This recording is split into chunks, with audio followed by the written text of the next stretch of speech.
on YouTube. We're checking the connections. We are checking the connections on YouTube. How's everybody doing on YouTube? I am also on Instagram Live. Go ahead and hit that thumbs up button. Go ahead and hit that thumbs up button. Also, don't forget, we still have the book, and we also have the shirts on sale. The University of Black Power. Hit me up today. We are live, and I know that y'all didn't. I didn't come on this Wednesday and Thursday, but had some things to do. Of course, I'm working on a script, working on a film, and that has been taking a lot of my time to talk with you guys. But I wanted to do today's show here on Sunday because Sunday is a great time to talk about a lot of things. And one of the things I want to talk about today is the review of the Coming to American film. We want to talk about that today. Go ahead and hit that thumbs up button. Like, share, subscribe, family. Like, share, and subscribe. And man, my nose is itching, guys. But anyway, we're going to be talking about the review of Coming to America. It is on Prime now, on Amazon Prime. This came out on Amazon Prime. And Coming to America was really, really it was a good movie. I liked the movie. I liked the part two. It was a long time coming, but I really liked it. I enjoyed it. But today we're talking about the review of Coming to America. Plus, this is part two. Like I said, it's a long-awaited movie, 30 years from the original Coming to America. But I also want to talk about Black people refusing to work with other actors and writers and producers and directors in Hollywood, and how Eddie Murphy, of course, Spike Lee and him had, I think, a disagreement where they were talking about, not bringing a lot of Black folks on to work with Studio Paramount. Why is Eddie Murphy, who have this big relationship with Paramount, not bringing a lot of Black people in? And so that's what we're going to be talking about today on the Lawyer Henderson Show. Plus, we got some more news from T.I. and also Ice Cube. The Lawyer Henderson Show podcast starts now.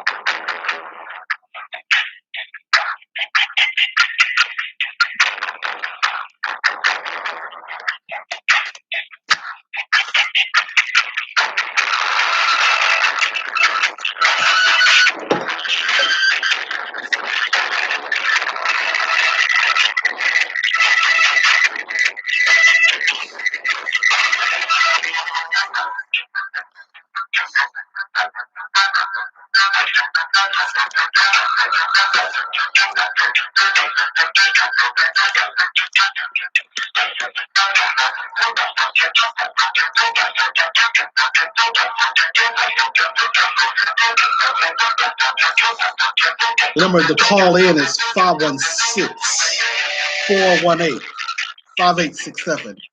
516-418-5867. Number to call in to the Lawyer Henderson podcast show. 516-418-5867. And we are on live. 516-418-5867. That's the number to call in, 516-418-5867. Today we're talking about the review of the new movie Coming to America Part 2. We're also talking about Black people refusing to work on films in Hollywood together. And the Lawyer Henderson podcast show, always the show where everybody could basically,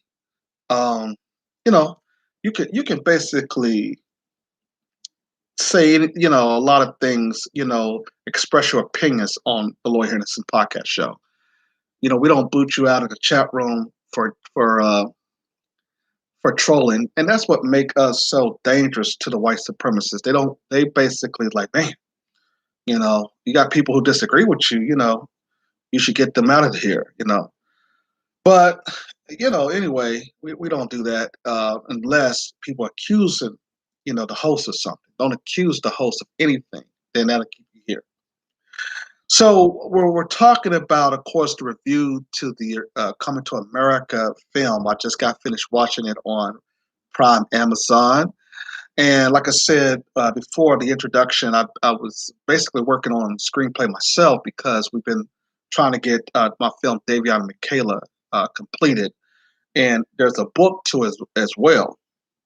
So as many of you know, I'm an author. I also write screenplays and stuff. And so we're trying to get that done. So I've been very busy on that. Okay. But there is a lot of now, there's a lot of black people in Hollywood, filmmakers and directors. They are basically coming out to tell us about things and relationships, and of course, that we didn't know, you know? Um, Basically, we didn't know how, certain types of people got started. We know that before, as far as example in the music industry, the drug dealers had to finance your music. You know what I'm saying?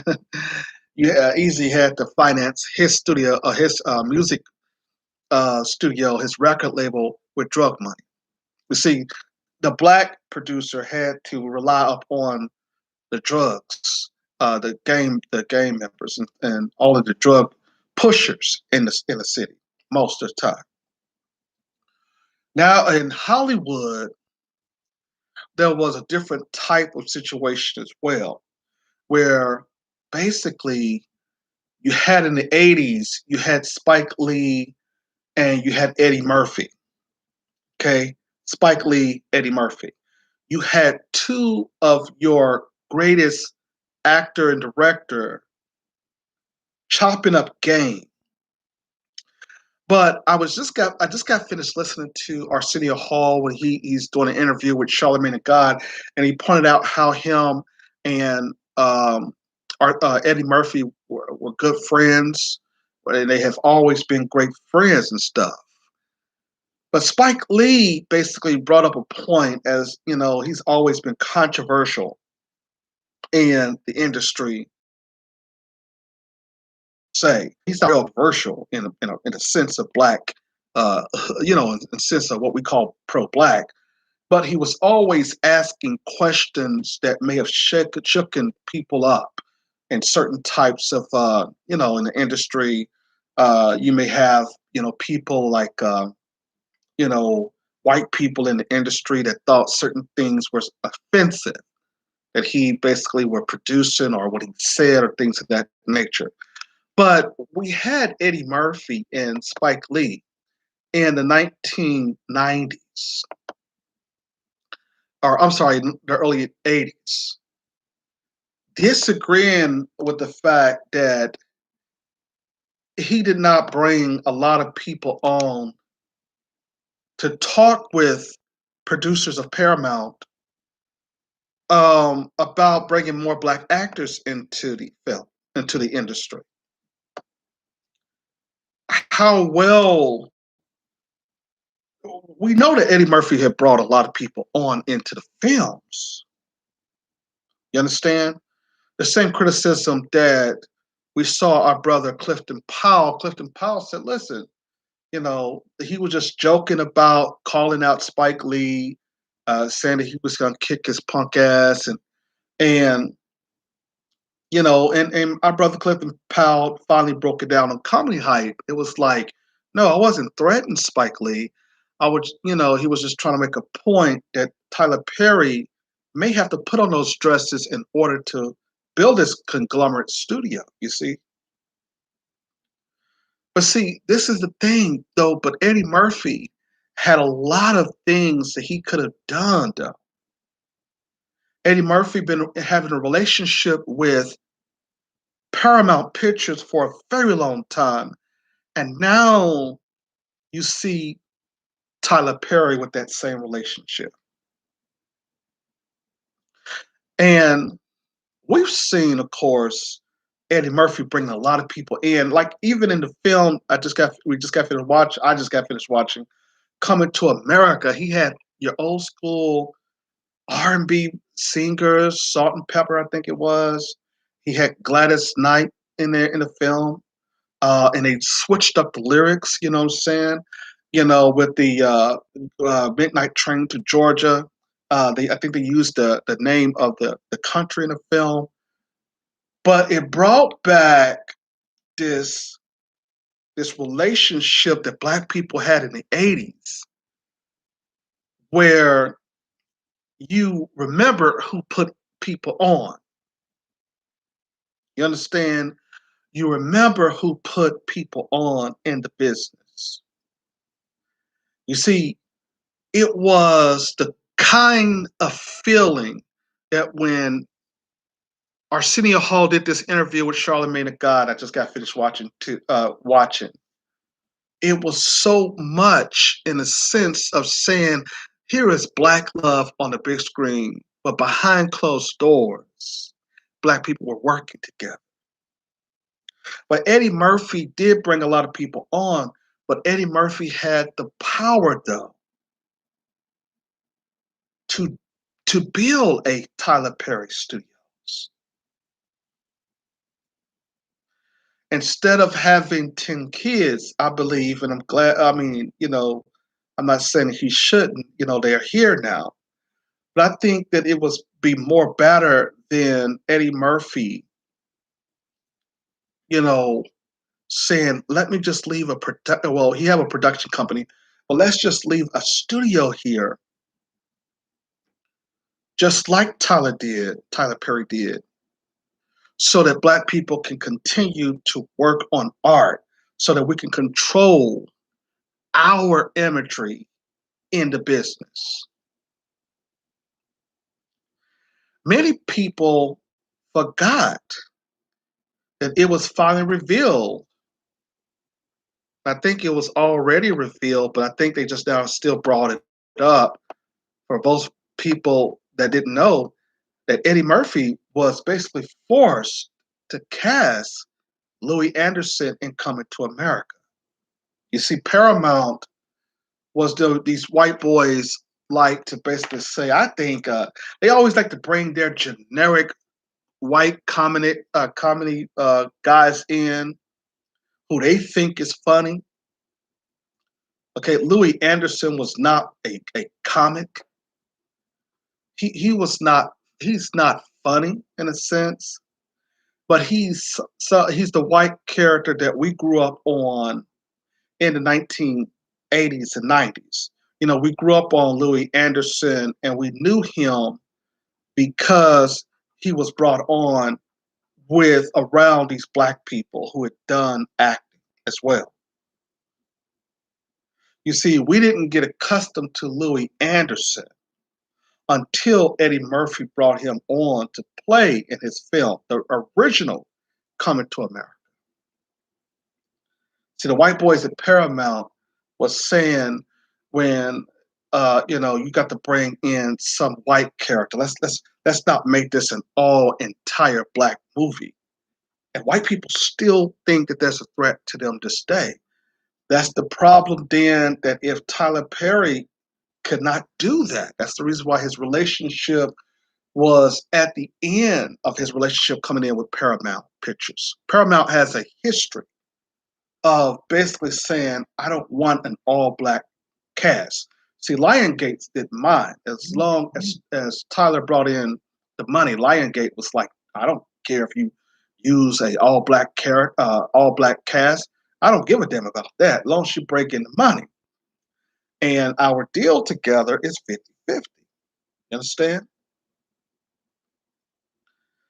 But Louis Anderson was brought in to play in the original Coming to America because Eddie Murphy revealed, family, that he was forced to do so.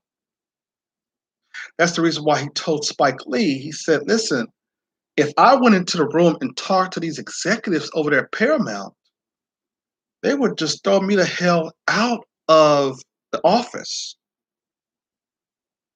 You see, these white boys and these studios that run these studios, now the music executives are way more harsher than the film executives. The movie executives would basically set you up to kill you, you know what I'm saying? Just like they did Prince and Michael Jackson. The movie industry will not necessarily kill you, but they will set you up to be blackballed. And we're going to get to that in a minute of the actors who got blackballed. Okay. And it'll set you up to basically where you are going to be broke in Hollywood. You see, that's the difference between the music industry and the the music industry, even though they both are devilish in a way. Speaking of Paramount, Paramount Pictures, and I'm writing a book about this, it's going to come out next year. Paramount for a very long time. It was one of the original studios here. Okay.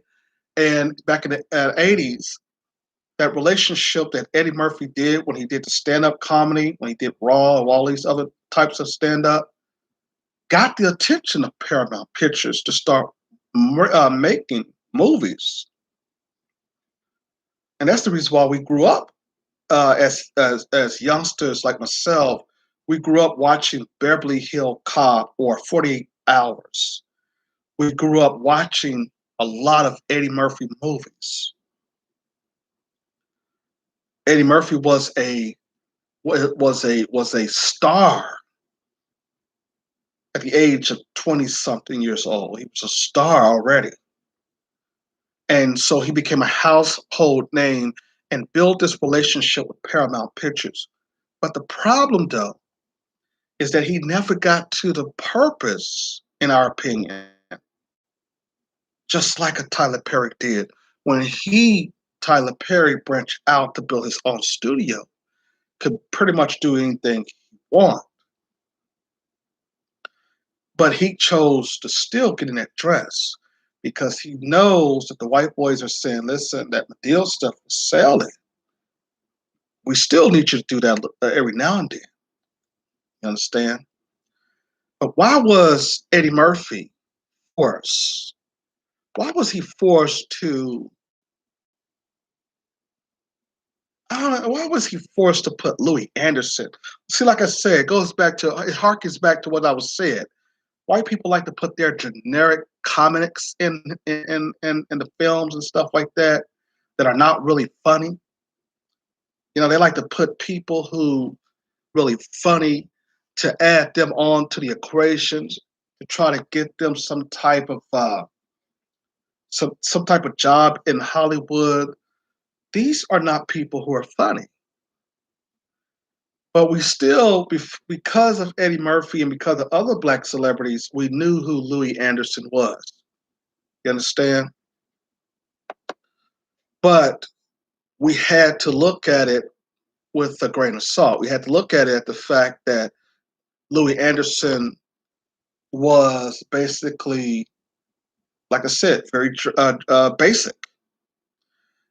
But let's go ahead and read the article. The Fair Use Act gives us a right to critique these types of articles here. But, excuse me, JobLo.com was saying they reported that, yeah, Eddie Murphy was forced to hire Louis Anderson in the original Coming to America. Eddie Murphy has been making the rounds promoting Coming to America, and since it's the sequel to one of his most popular films, some new stories have emerged about the project while promoting the sequel. Excuse me. During a very interesting interview on Jimmy Kimmel Live, Murphy, along with his co-star, let's keep on doing this. Murphy, along with his co-star Arsenio Hall, revealed that Paramount Pictures forced him to hire a white actor in the film after Murphy hoped to hire all black cast. You see, Paramount, excuse me, do not like an all black cast.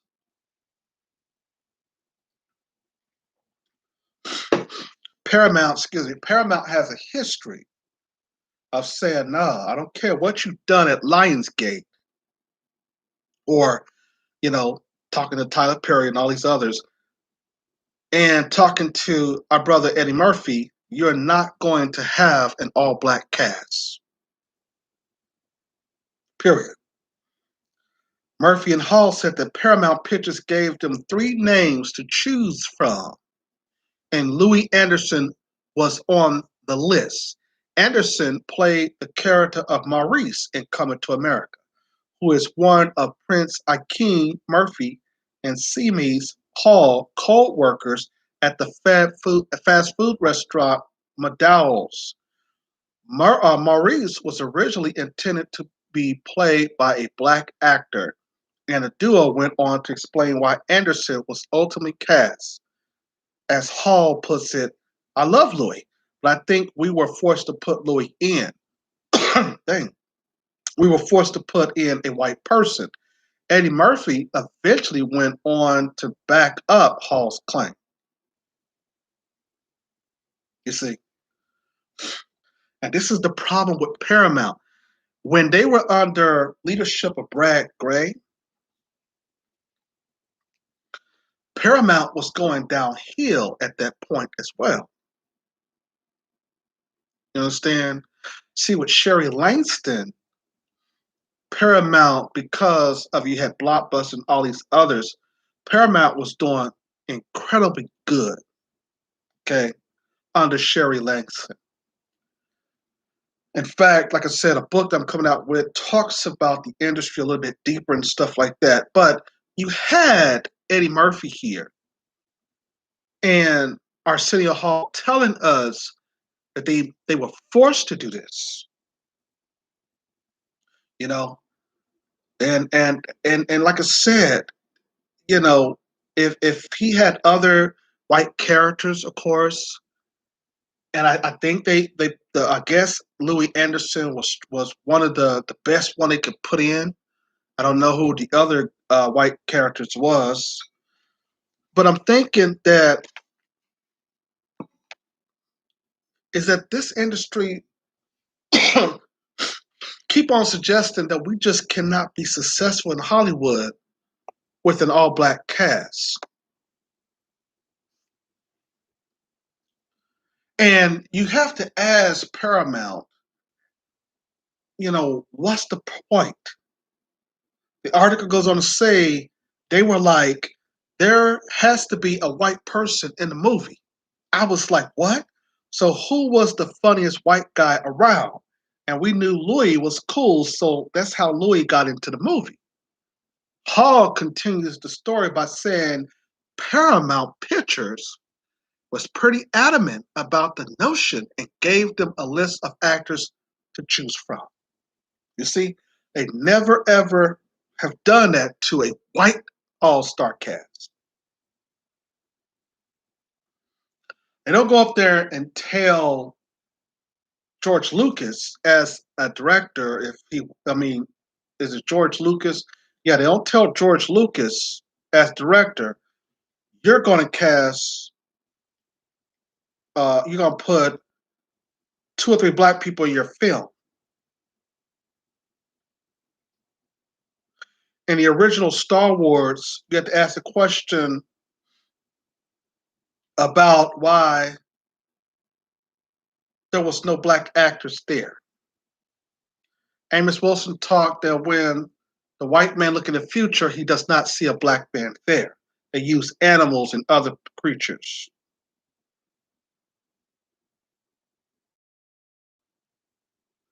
But let's go back to that point. Hall, this is Arsenio Hall talking, continues the story by saying Paramount Pictures was pretty adamant about this notion and gave them a list of actors to choose from. They were saying that here's going to be the white actors, and you have to choose one of them to be put in this all black movie.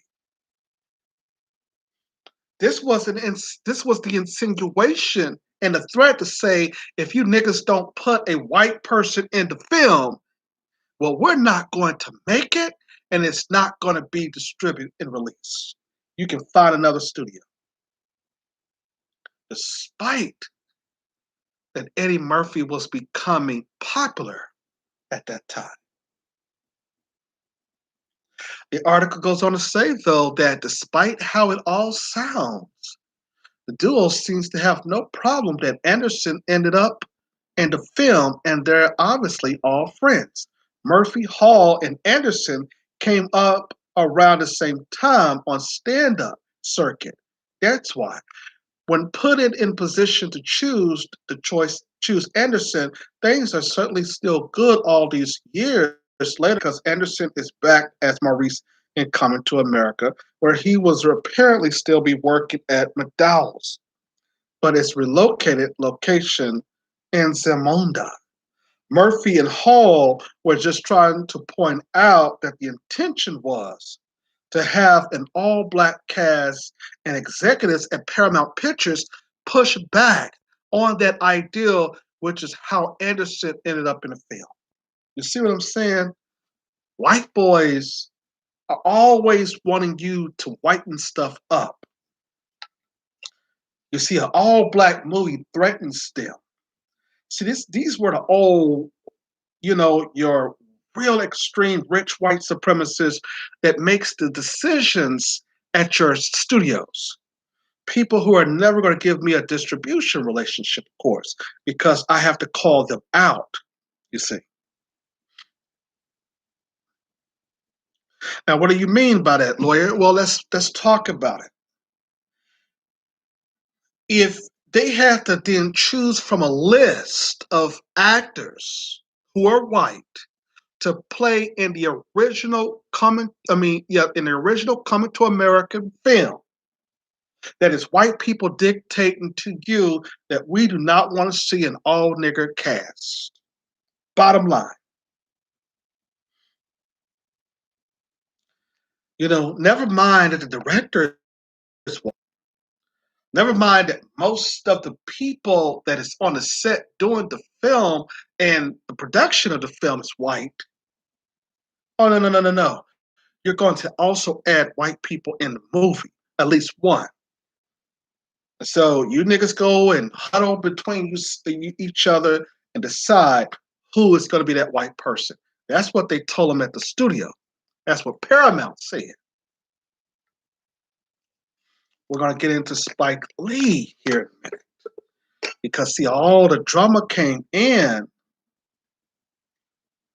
because Spike Lee questioned Eddie Murphy about putting other black people on at Paramount. You see.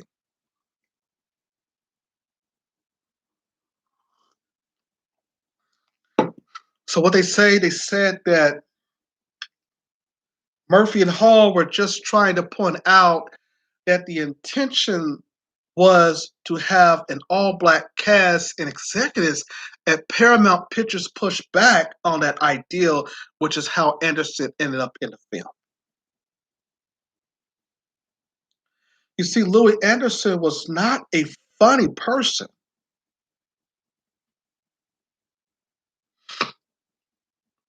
He was not funny at all. Just like Amy Schumer, Netflix gave her a special, and she was not funny like Monique is. Yeah, Monique kind of cursed and all that stuff, but she's still funny. Amy Schumer is not funny, but the white boys are going to give her more of the money because of her skin, because the color of her skin is that skin that always want to win. You see, somebody talk black to me.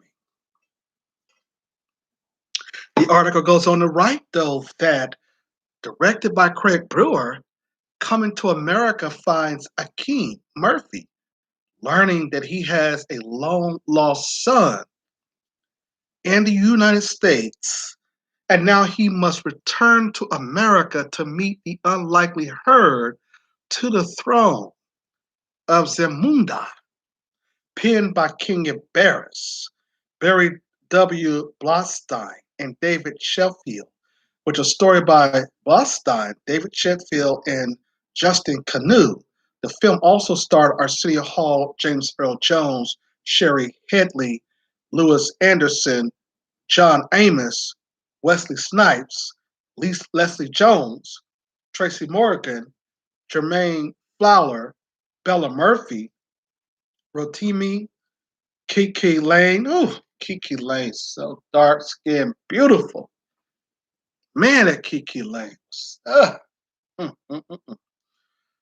No, Nozema Mabetha and Tiana Taylor. Oh, wow. Tiana Taylor was also in there. Gorgeous, beautiful black sisters in that film.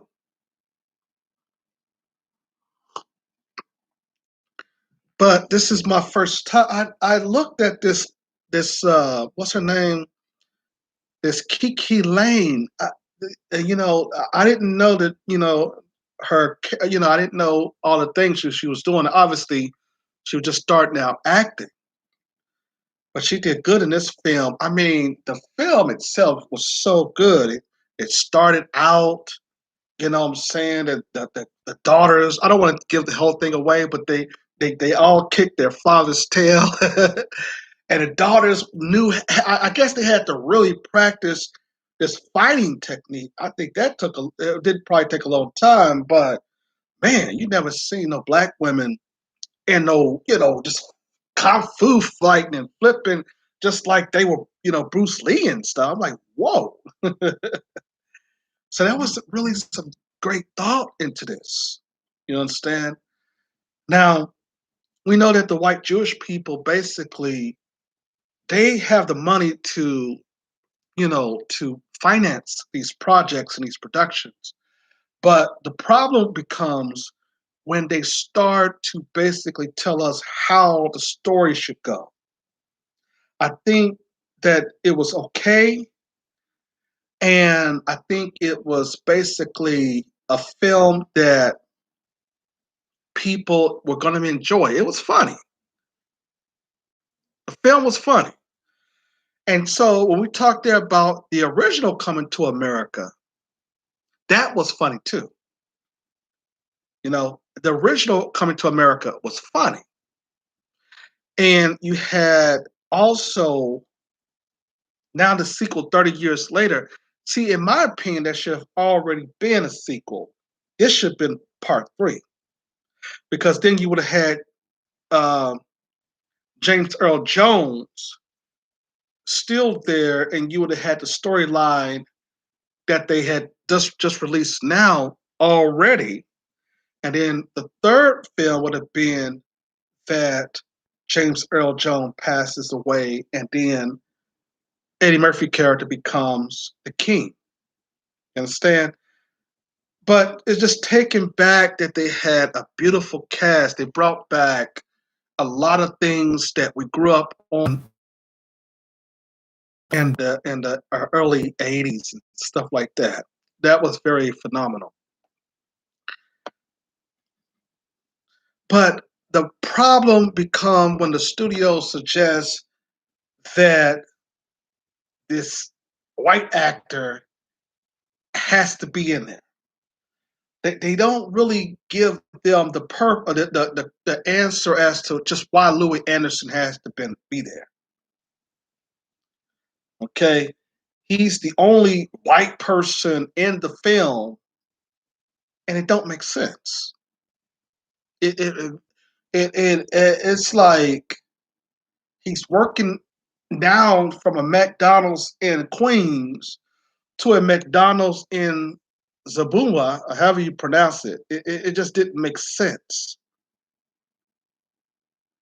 It really just threw me off. It's like why do he has to the white executives can't explain why he had to be there.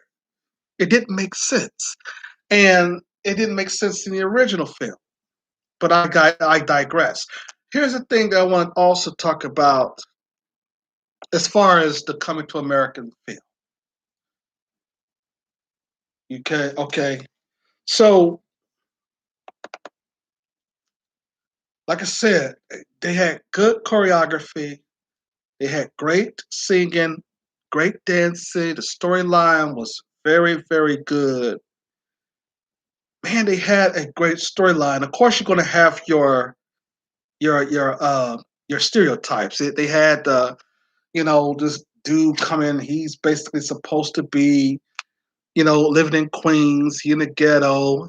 And Leslie Jones' character, she played the little ghetto chick. She was the Tiffany Haddish, if you will, and she has to be the loud ghetto type female. She was that in the movie.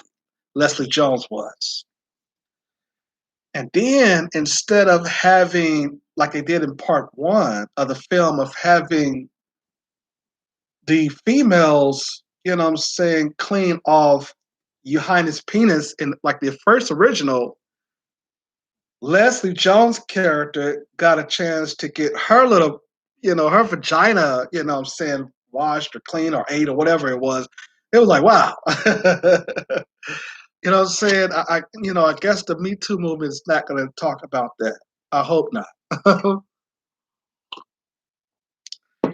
But here's the thing: a lot of the white media's, like Hollywood Reporter, is not liking it, and they keep on trying to, you know, bring the film down, saying that it wasn't good.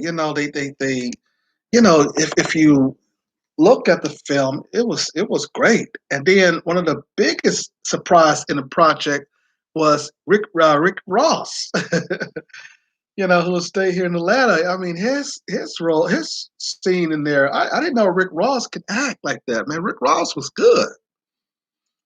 What I'm saying? They had used his mansion over here in Fayetteville, and it was like, man,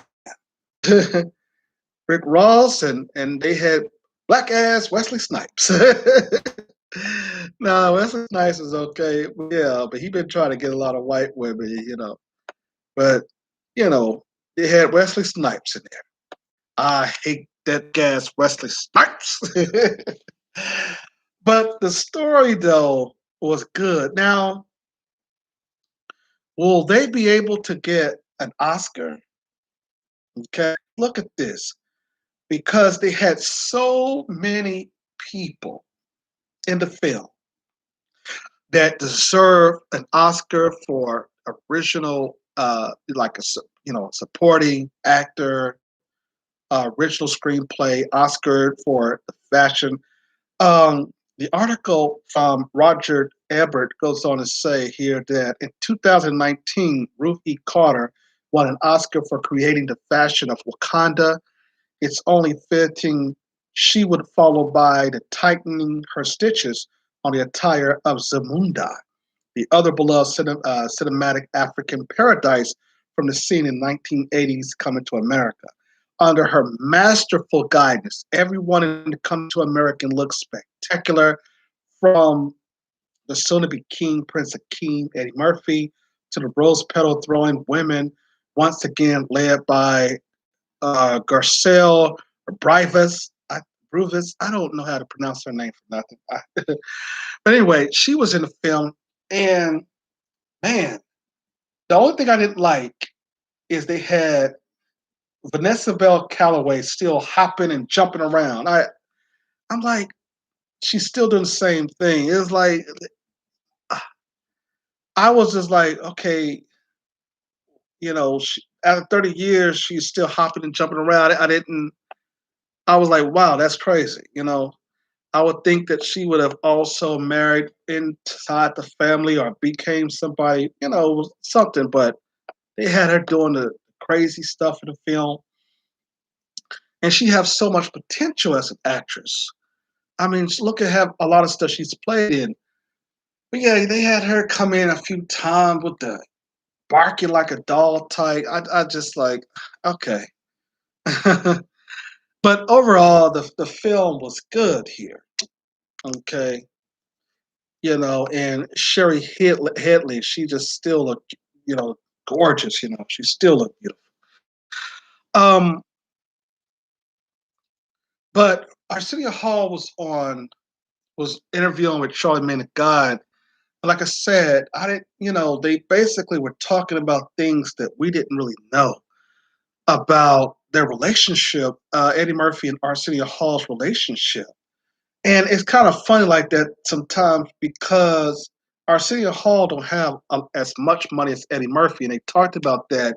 But you also have to look at the fact that even, you know, um, Will and Jada Smith. I mean, Will have a lot of money, but he's friends with Dwayne. I forget Dwayne's last name. Dwayne Martin, who's married to Tisha Campbell, and Tisha Campbell is not really doing as she doesn't really have her and Dwayne is not really doing anything kind of, but they have that friendship with Will and Jada.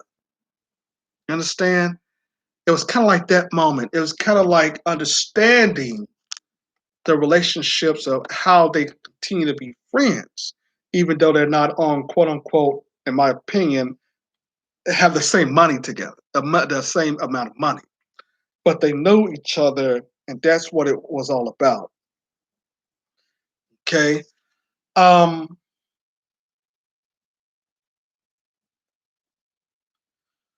Much of the comedy in Coming to America stemmed from a king's role as the audience stand in, navigating the world we were already familiar with and responding in a bemused, practically innocent fashion. Everything in the film Zamunda is primarily a figment of a screenwriter's imagination, and as a result, much is lost in terms of the relatable humor. Don't get me wrong. I like move. I like. I still move to. I'll still move to Zamunda in a heartbeat, despite its man-eating lions. Yeah, yeah. It just didn't. And I was shocked that some of this was shot on Tyler Perry's studio. So between Tyler Perry's studio and Rick Ross' house, it was basically black people working together. Finally. But you still had to go with the white boys. The white boys still force you to say, "Oh, you have to do this. You got to do that." They have to put their little 2 cent in. But I like also that he had to go back to the barber shop. We got to see all the old heads in the barber shop. It was very funny as well. That was very funny as hell. But we're gonna basically come back to that.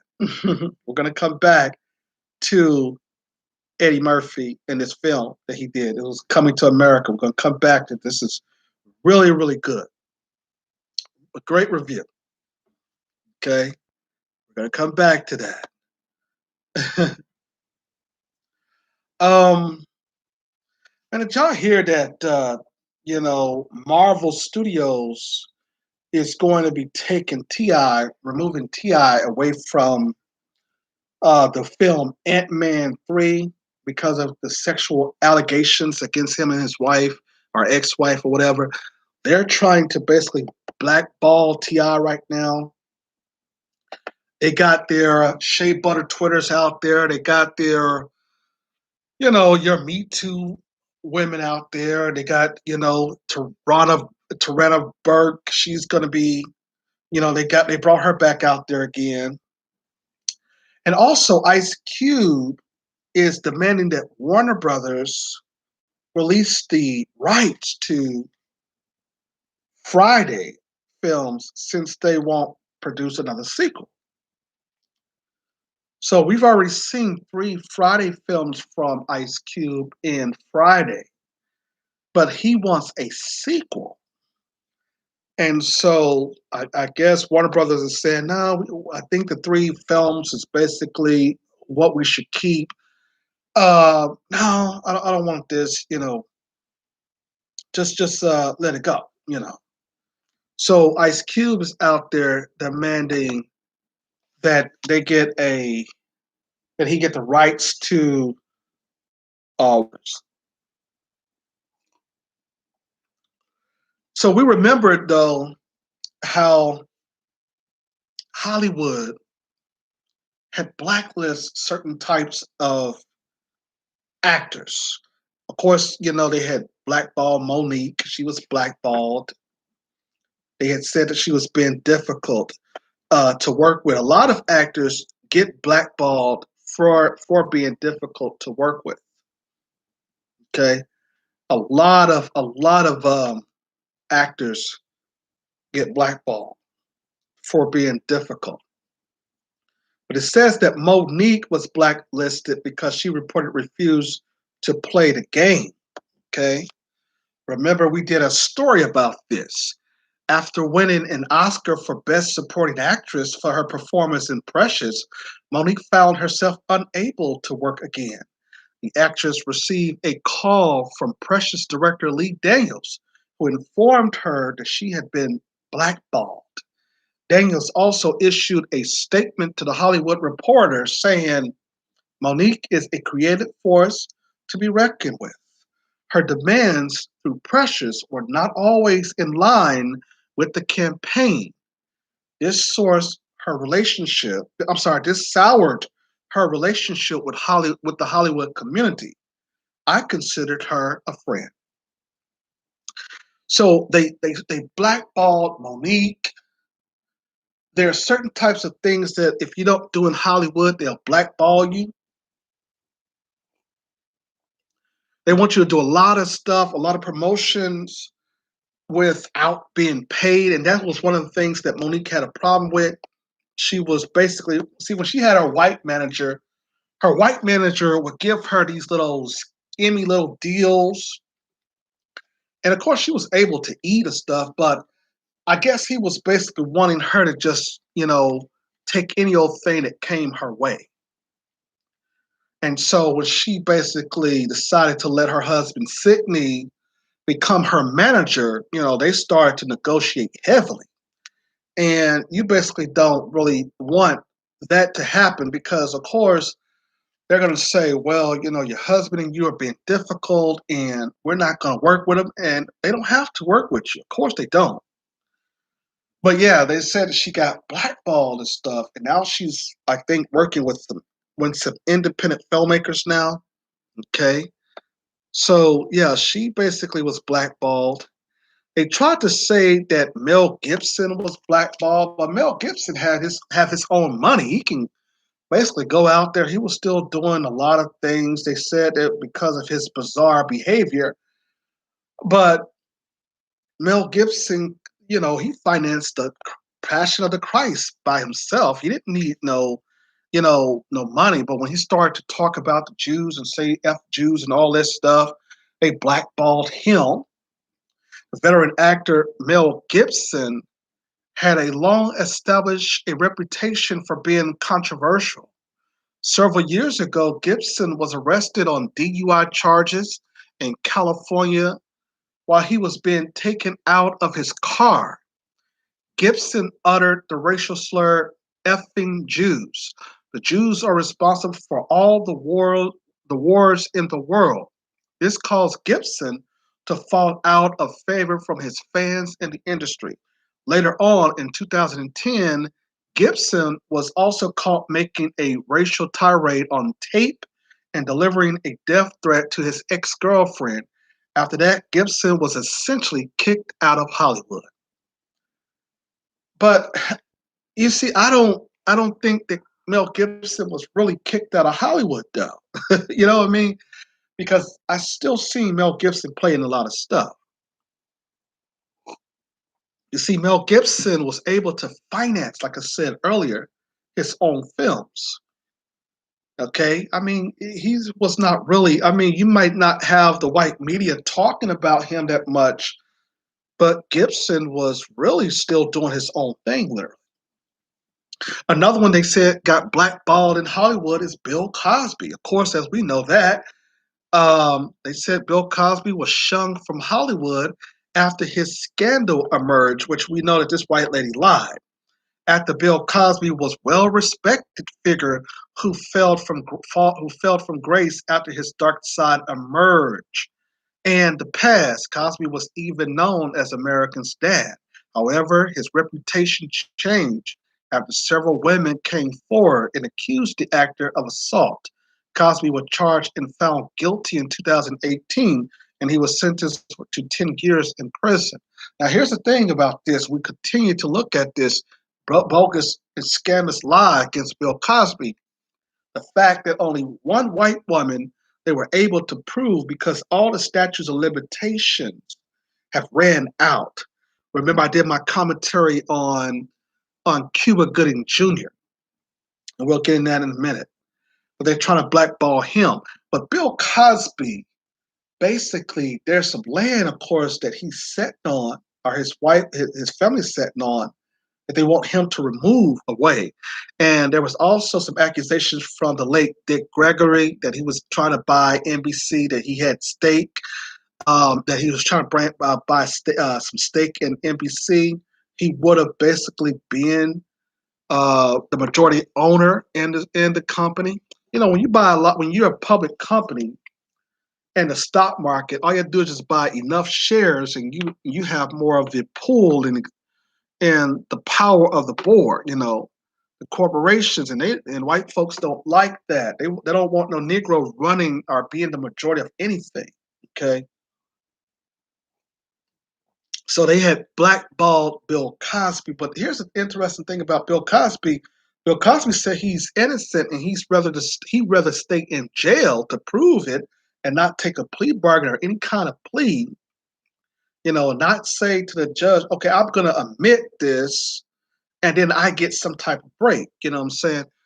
He basically is standing his ground, in which he should if he's innocent. But see, you in a system like America's system, you know, you basically they want you to plead guilty, so they can say, okay, you're guilty, and everybody who we basically go out there, we know that they're guilty, just like R. Kelly. You know, a lot of his stuff happened the second go around. I'm not going to talk about the first, but the second go around, all of these women were adults that made this documentary, but they had to add in the case from the beginning into all these women just coming out talking about he basically did them wrong in a relationship, and that was all. You survived R. Kelly in a relationship, and both of you all was adults at the time. So we're looking at the ideal here. See, when black men, they have to basically bring up stuff from years and years and years. See, white men, they got evidence all over the place. And then the white media will go out and say, no, this is not true. Like, look how many white women they accused Harvey Weinstein for him to get that 243 years. You see, you got to understand the Hollywood industry is very brutal, you know. And it's like when they were accusing Harvey Weinstein, they tried to bring up other people, and then they tried to shut it down, and they were focusing all on R. Kelly. Like like there was some white boys who was accusing what's his name? What's his name? The guy who played. It's gonna come to me, you know, because I know all these stars, but they were basically saying that, you know, he had a homosexual relationship and that the whole entire Hollywood industry was filled with a lot of these stars, you know, having sex with these young kids, these young boys. And, you know, that basically was what they tried to basically remove from it. They tried to move away from the Jeffrey Epsteins of the society. Okay. And as we know, Jeffrey Epstein, he had young girls all over on his boat, you know, or his ship or whatever it's called. And they wanted to focus, the white media wanted to focus on, you know, the black celebrities, you know, so they can create this narrative that, oh no, it's not. You see, this is everybody's doing this. Black men and white men are doing this, but they mostly focus on black males in the white media. And that's the reason why we had to create the black media. Because, see, if you let Jeffrey Epstein and all these other types of white men like Les Moonves from CBS, and you have all these other people, around here having sex, and some of these young girls that they were having sex with these white boys, these are kids we're talking about. You see, but see, they have to change the narrative. They have to move the narrative away. You understand? But of course, that wasn't the topic today. We've already talked about that a little bit more. But yeah, Bill Cosby got blackballed as well in the Hollywood industry. Um, Now, one of the things you don't do if you want real protection in the Hollywood industry, you do not go after your huge stars. Okay, you do not go after your big stars. You do not go after people like George Clooney, Brad Pitt. That's when they start with that music industry type murder of you. You see what I'm saying? You don't basically do that when you're trying to accuse a huge star of harassment and all these other types of things.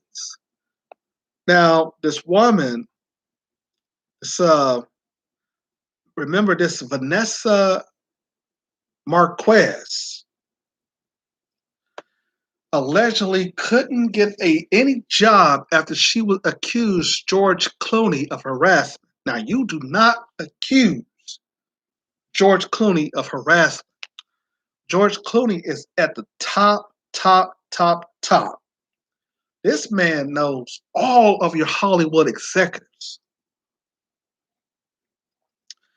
But this Hispanic woman, before her death, now they are even, and people are suspicious of her death now because Vanessa Marquez, this Hispanic woman, she accused George Clooney, out of all people, of harassment, and I thought George Clooney was gay.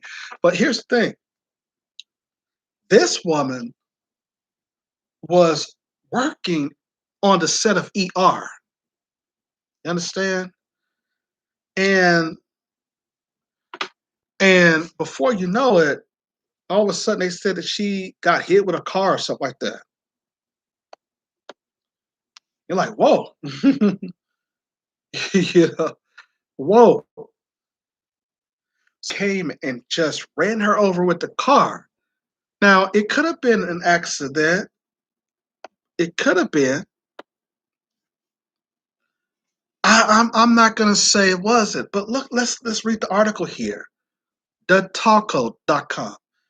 In the beginning of her career, the late Vanessa Marquez seemed like she lived a charmed Hollywood life, right? After all, she starred in hit TV shows such as ER, Seinfeld, and Melrose Place. And in 2017, Marquez took to Twitter and accused Clooney of having her blacklisted from the industry.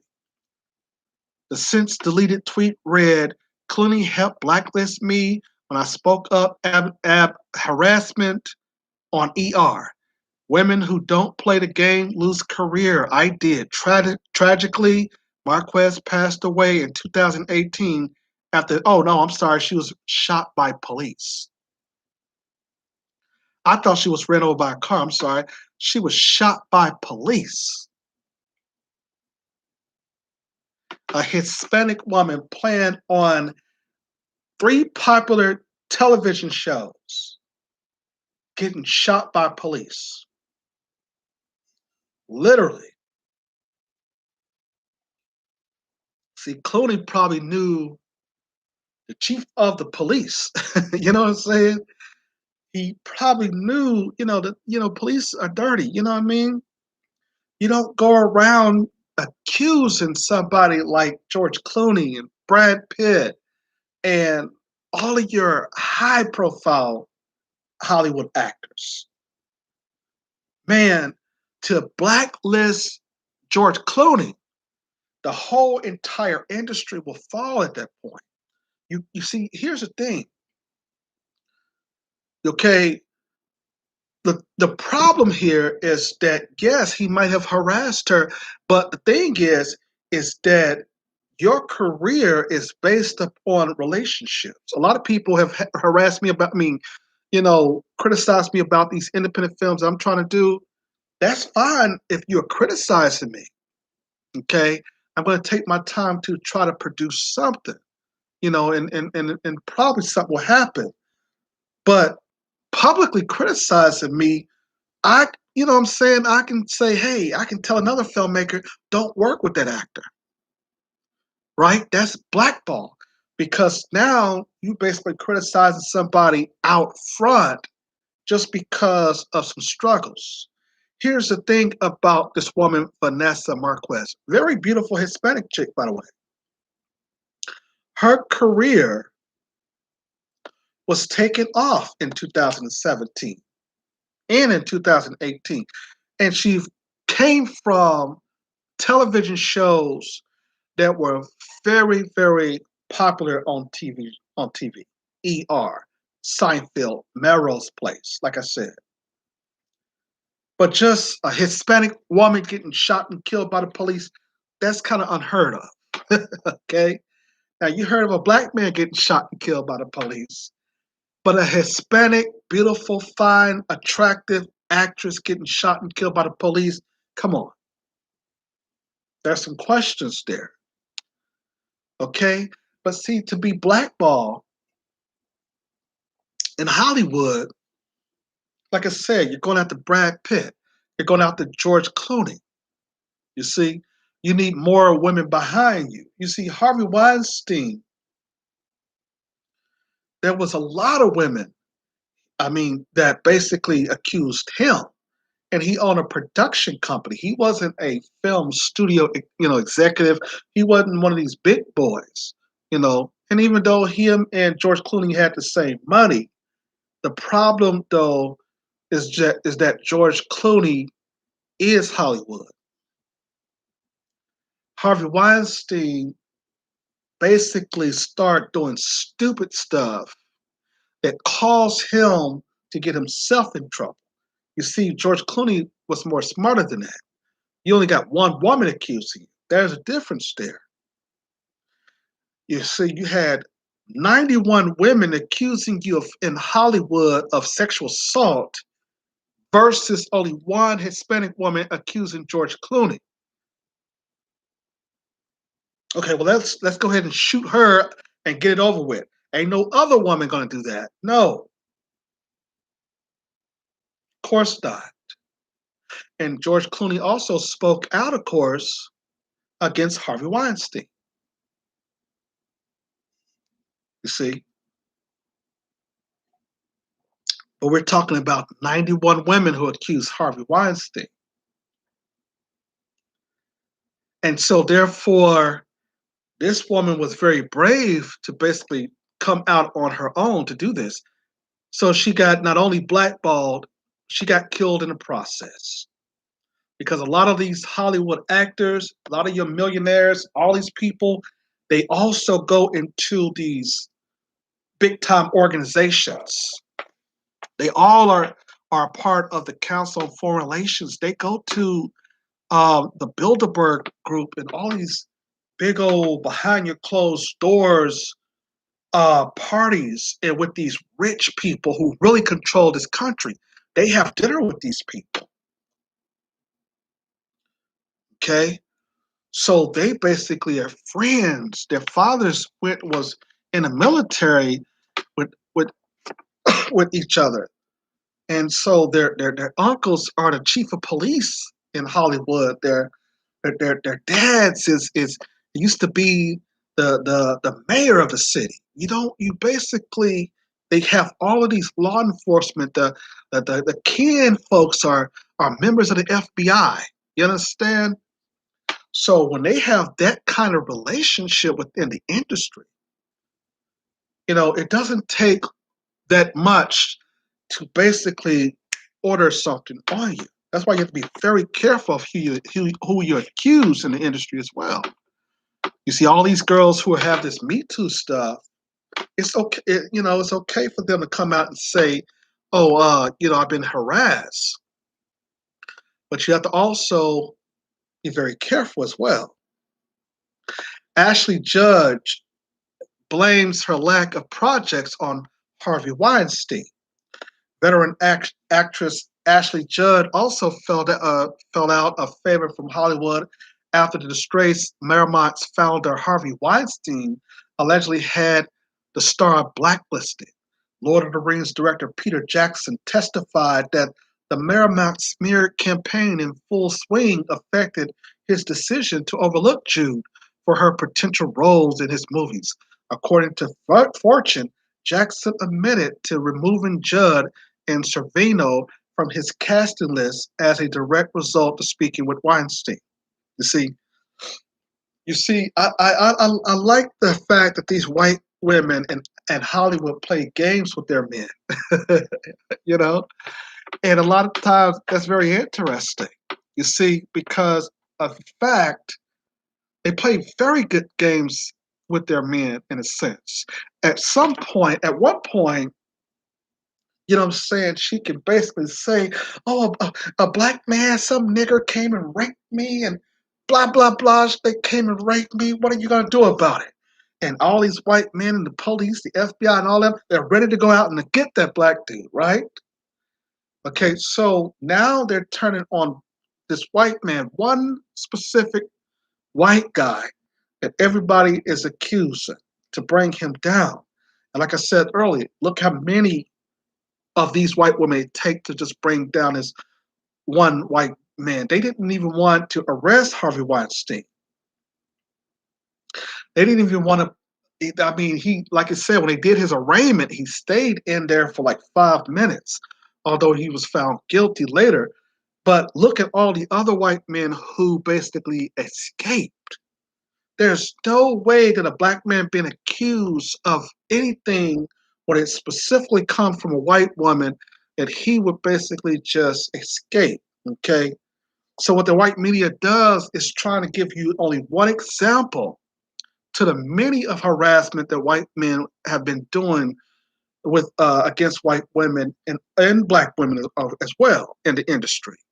You'll find, of course, as you often do, that Harvey Weinstein brother was also accused at one point, but you also had Les Moonves. You had Charlie Rose. You had all of your other white executives that basically went scathe free. So you're not going to go after the whole entire castle. You're just going to go after just one or two white boys. But yeah, when you come to black men, you look at Bill Cosby, R. Kelly, Cuba Gooding Jr. We talked about Cuba Gooding Jr. as well here on the show. So I kind of got off the subject. We was talking about the review of Coming to America Part 2. Now, Spike Lee, like I said, got on to uh, Eddie Murphy about talking to Paramount and asking them why they're not bringing a lot of black people into the game. And Eddie Murphy said, "What the hell are you talking about? I can't bring a lot of black people into them white folks, you know, and tell them that they basically should be casting black folks, a lot of black people as well, you know, in at Paramount or release a lot of films." But I told you earlier that Eddie Murphy could have had his own studio like Tyler Perry. He's been in the industry for so long that he just kept a relationship with Tyler Perry. I mean, with Paramount Pictures.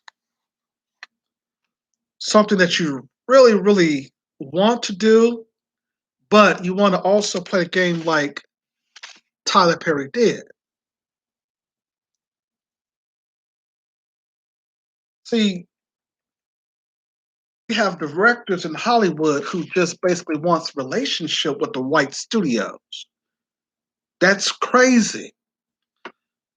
And it was Tyler Perry who basically eked out and said, "You know what? I need to also build my own studio. Everybody else is trying to get production companies. Nobody's working together." You have Ice Cube now talking about having the rights to Friday but he could have been working with other people and building a second black studio for us. See, you got white boys, they're conglomerates all over the place, specifically in California. Now here in Atlanta, you got Screen Gems here now. And and there's other studios here. So they really don't really have it's just like they're not wanting to work with each other. Now Spike Lee, let's get on to Spike Lee here. He he criticized Spike Lee was always criticizing people. He's criticized Tyler Perry before as well. But Spike Lee should have also talked about and discussed, instead of saying, okay, well, let's bring more people to these white folks and and make movies and release them. What about black people working together to build more studios for themselves so they can control their own narrative?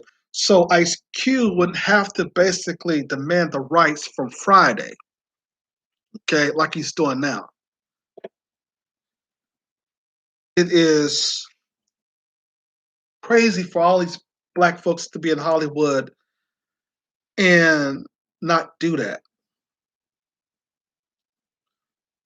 So in the early 1990s, Eddie Murphy and Spike Lee, I didn't even know they had basically a conversation about this. I didn't know Spike Lee and Eddie Murphy basically was disagreeing the fact that Eddie Murphy was not bringing a lot of black folks on like he was. But what Spike Lee was saying is, no, you didn't bring a lot of people on so that Paramount could also have a relationship with them. But see, that's not what it's all about. It's all about is not working with more white men at Paramount, but just doing what Tyler Perry is doing in building your own studio conglomerate. Even when you have brothers and sisters who basically should be working with other, building. What is going to happen when Tyler Perry is no longer Tyler Perry? Are we going to go back to having to work with Lionsgate and Warner Brothers, and we have the same person doing the same thing over and over again, working with the white boys, and nobody wants to build a studio for black people, or black filmmakers, directors are not coming together? So Eddie Murphy and Spike Lee, when Spike Lee was fired because I think he was trying to do a biography, he was fired by, I think it was Tate Taylor. Y'all remember Tate Taylor? Tate Taylor did that movie, The Ma. He had did that movie, Ma, and it kind of strange word film that involved Octavia Spencer. But anyway, it was rumors that he fired Eddie Spike Lee for doing a biography. So this is what we're up against. Okay. So if we had in the music industry, NWA and Easy running a music studio, at least we should have a black filmmaker doing something in the movie studios that basically can do their own distribution here.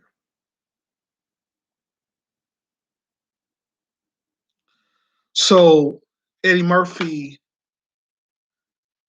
brought a lot of people on. He had, like I said, in this film that he did, not only in the original Coming to America, also in this one, he brought a lot of people on. He put a lot of people on. I get that, but it is not sufficient just to bring you on. You understand? It's not sufficient just to get you into the business. Okay. We thought also that the Wayans brothers was also going to build a conglomerate. The Wayans brothers is still stalling. worth $200 million. The Wayans brothers, we thought that they would have had their own studio now.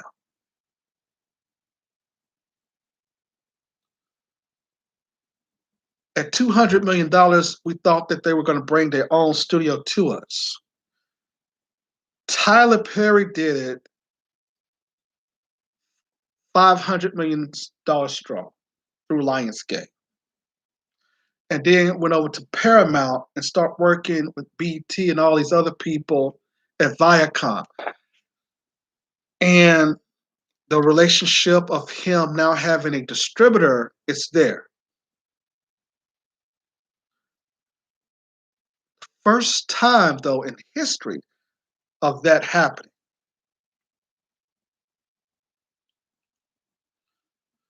Because if we had people like Ice Cube then working with Tyler Perry, or people, anybody who basically have a film series or anything that they basically could work with a black studio and help that black studio progress.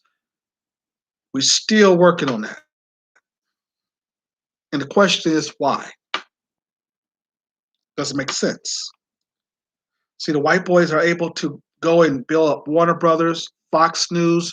I talked to you in other commentary have that studio went bankrupt. It changed its name all throughout the ownership of William Fox. Paramount went bankrupt a lot of times, but the white boys still know how to come and stay and stick with that hub. I told you about Brad Gray, of course, who, when he took over in around 2006 and 7, that the studio just went under. He started making these flops, films and stuff. And I told you about MGM, how it went under bankruptcy as well. So you basically, like I said, even though the white boys, they don't do like we do. We basically say we try to we do it one time and then say, oh, that's not gonna work. And then hell, we're going about our business. We're not gonna do it no more. But with the white boys, they might mess up, but still yet they'll come back and do it again. You understand? The Weinstein brothers had a lot of films that were flops, but they also had films that were basically box office hits that saved their production company and their relationships in business that they had with the major studios. You see, we should have already had a Tyler Perry Studios. We should have been Focus Features before Focus Features ever thought about working with Spike Lee on Black Klansman. See, here's the thing. We looked at the ideal of coming to America. And like I said, with Eddie Murphy, I didn't know Eddie Murphy had 10 kids. I really didn't. But we looked at this as, will Eddie Murphy, I guess it's too late. I think all he wants is a relationship with Paramount. And like I said, man, if you can bring that brother and some more black folks together, I mean, that would have been a studio within itself. That would have been a huge conglomerate. But we as black folks, we don't think like that. We don't think in terms of leaving something behind. With him sitting on $400 million like he is, Eddie Murphy, what is he leaving behind? I mean, I know his kids might inherit some of that property or whatever he has, but what if his kids don't want to direct? I'm pretty sure one of them, because he has 10, I'm pretty sure one of them are going to get into the industry. But, his daughter did a good job in the film. She did a good job in the movie. His daughter is in the Coming to American film. She did a great job. Okay, the daughter she had to actually, um, as he was doing his interview, he said that the director said that she had to audition. Like, damn, No, she came up and that white boy said, "No, just because you're Eddie Murphy's daughter, you're not just gonna just be in the movie. You got to audition." You know, and she did good. She had a great accent in the film, all of that. So I was like, wow.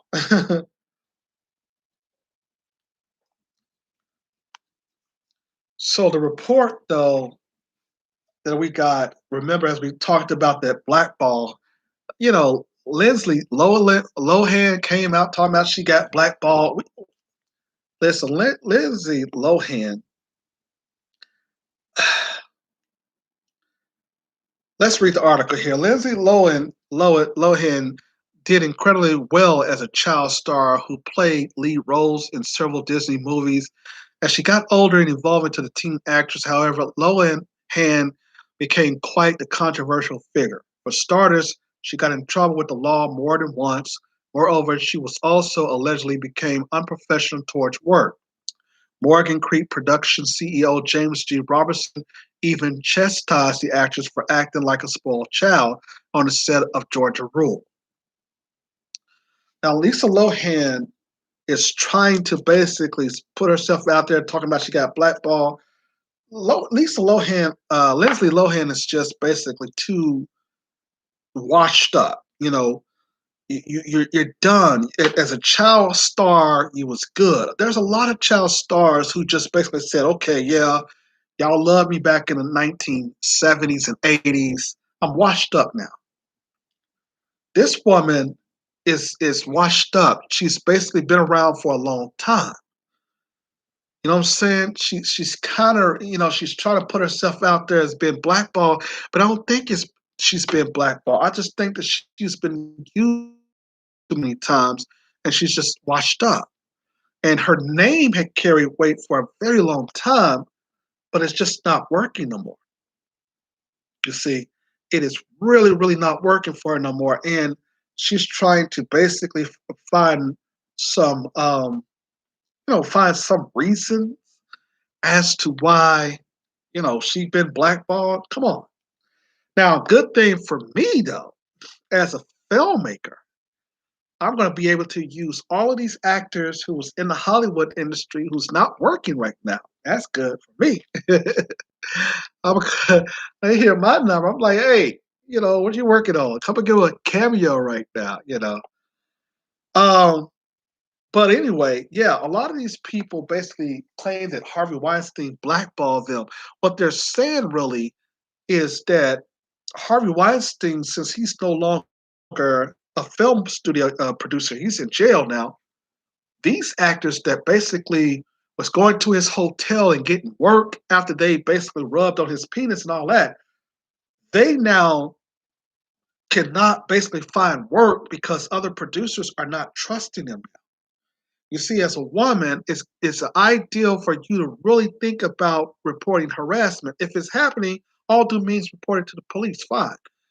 But when you're in the Hollywood industry and you report it just basically just somebody just touching you, and you say, "Oh no, I'm going to say you're harassing me," or "I'm going to hold on to this for 20, 30 years and then say something," that's questionable to other producers. Okay. Like I said, it was only one or two people who had police reports on on no, it was only one person who had a police report on what's his name? Bill Cosby and other black men who's been harassed. You understand? So that's the reason why their cases went forward. But in R. Kelly's case, there was not hardly no police reports there. You understand? So you got to be very careful when an actress accuses you or a woman accuses you of rape, and then she waits 20 years to say something, and then claim that she's been blackballed. No, if if it happened to you, you report it to the police right then and there. You don't wait and come out to closet 20 years later and say, hey, now since my acting career is no longer taking off, I am going to then try to destroy your career. Now, other filmmakers are looking at that like, no, that's kind of questionable. So no, so she's not being blackballed. It's just look, this is a man ran industry. White male run the industry, of course. But black directors, we give other women we give women chances too. But the studio gets the last say so. So when you have a woman who basically is saying that this producer, touched me and stuff like that, other film producers like, no, wait a minute. Now it was said that because of Ashley Judd, Peter Jackson didn't want to work with her either because of Weinstein, what Weinstein said, And Peter Jackson, of course, he's kind of weird. He's done all these Harry Potter films, you know what I'm saying? And he don't want to mess up his money, being accused by an Ashley Judd or all these other types of women. So he went along with what Harvey Weinstein said. You understand? But I just can't figure out though why these allegations that happened years ago. Again, here we go again. The thing about Cuba Gooding Jr. is that his cases are not really felonies. He basically could get out of, he probably don't really have to go to jail. The thing about it is that I told y'all about Cuba Gooding Jr. I told y'all that he liked these old washed up white women that these broke black men date and go with. That's crazy. You know what I'm saying? But he basically got these Karens. And now that he basically was flirting with these ugly white women that he got, they're now have turned their back on him. He's in trouble now. It's like, dude, if you're going to basically go out like that, it's crazy. I mean, just look at his ex-wife and his current wife. They were both just these trailer park looking trashy white women. I'm like, no, brother, you going out like that? So we talked about Cuba Gooding Jr. Anyway, but yeah, that's been all. I was just trying to just talk about why we're refusing to work with each other. And I think Spike Lee had it. Um, Spike Lee basically. I was coming on, and Clifton Powell, which by the way is going to be one of my films here. But Clifton Powell had made it correct about what he really meant about what he was talking about Spike Lee. He really didn't. He was just joking by saying he'll kick Spike Lee's tail. It was all misunderstood. The white media, he said, had blown it all out of proportion and stuff like that. So, yeah, he was on comedy hype as I was coming on. I was listening to that interview.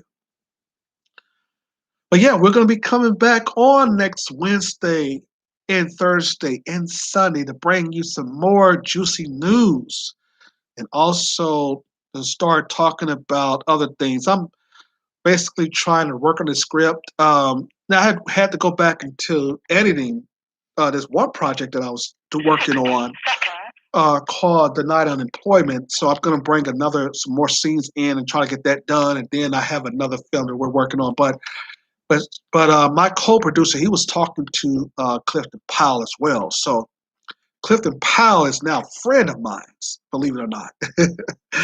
But no, anyway, that's been today's commentary of our review on the Coming to American Part 2 sequel.